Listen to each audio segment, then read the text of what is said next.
Every empire has a beginning. Some start with money, some start with power. This one started with mockery.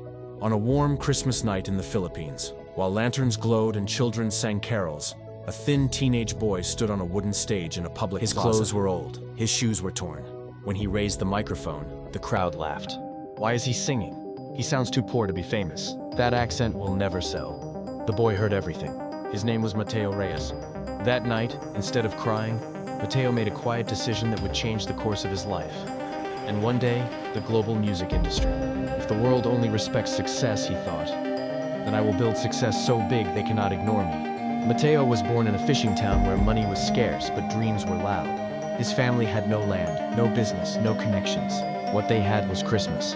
In Mateo's home, Christmas meant long nights of singing, borrowed rice shared with neighbors, and old radios playing songs from other countries. Mateo listened closely.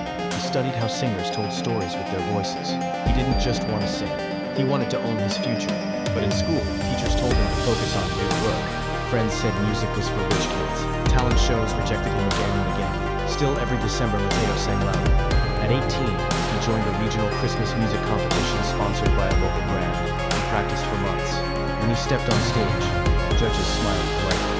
The kind of smile that always says no. He sang anyway. The audience clapped, but the judges picked someone else. Backstage, Mateo overheard them. He's talented, one said, but he has no image, no brand, no market value. Mateo learned an important lesson that night. Talent alone does not create wealth. Control does. After that, Mateo stopped chasing applause. He started chasing knowledge. He worked during the day, cleaning offices, carrying goods, helping fishermen. At night, he studied successful artists, record labels, and music empires. He learned how contracts worked. He learned how artists were exploited. Most of all, he learned this truth. The industry does not reward voices, it rewards ownership. At 21, Mateo left the Philippines with borrowed money as a tourist visa. It was Christmas season again. This time he arrived in a foreign country where the cold cut deeper than the winds. He auditioned everywhere. He was mocked for his accent, rejected for his skin color, laughed at for his background. Online comments followed him like shadows. Another poor Filipino chasing him. He should know his place. Mateo slept in shared rooms. Sometimes he skipped meals. On Christmas Eve, while cities sparkled with wealth, Mateo sang on street corners for coins. One night, exhausted and angry, he sang a Filipino Christmas song mixed with English. His voice cracked with emotion. Someone recorded it. By morning, the video spread. People didn't just hear a voice. They heard a story of struggle, migration, and hunger for success. Mateo became viral, but here's what most people don't know. Mateo rejected the first record deal offered to him. Why? Because it gave him fame, but not ownership. While others rushed for attention, Mateo waited. He studied the contract. He negotiated.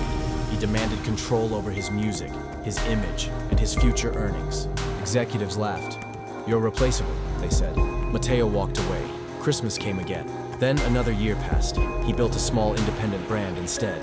He released Christmas songs tied to Filipino values: family, sacrifice, and hope. Migrant workers shared them. Overseas Filipinos streamed them non-stop. Slowly, money began to flow. Not millions yet, but enough. Mateo reinvested everything.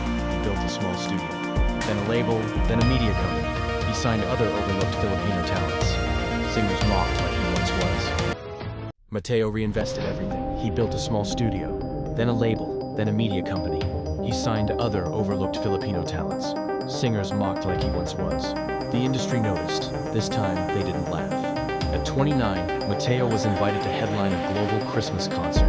Brands fought to sponsor him. Streaming platforms competed for his catalog. On stage, wearing a simple suit, Mateo looked nothing like the poor boy they once mocked.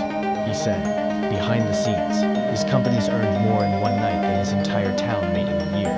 But Mateo wasn't done. He expanded into merchandise, then publishing, then digital rights. His Christmas songs became annual global hits. Schools taught them. Churches sang them. By 35, Mateo Reyes was no longer just a singer. He was a music empire. Every December, the charts were released, and one thing became certain. For Christmas, Mateo was on top. Then came the moment that completed the circle. One Christmas, Mateo returned to his hometown. He rebuilt the old plaza where he was once mocked. He funded music programs. He paid school fees for children who dreamed of music. That night, he stood on a grand stage with bright lights. Thousands gathered. Before singing Mateo's story, they laughed at him once.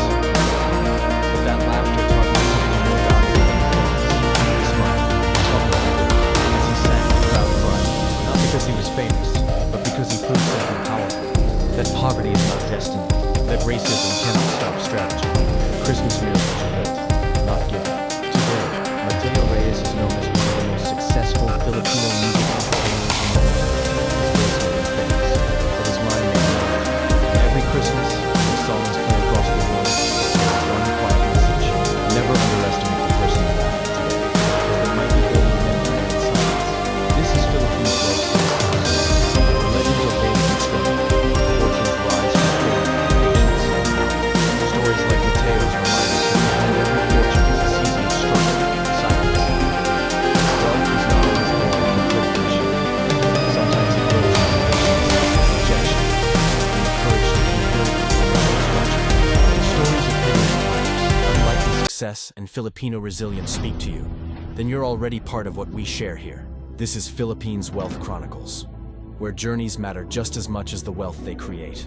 Until the next story, stay inspired, stay curious, and remember, greatness often starts where the world least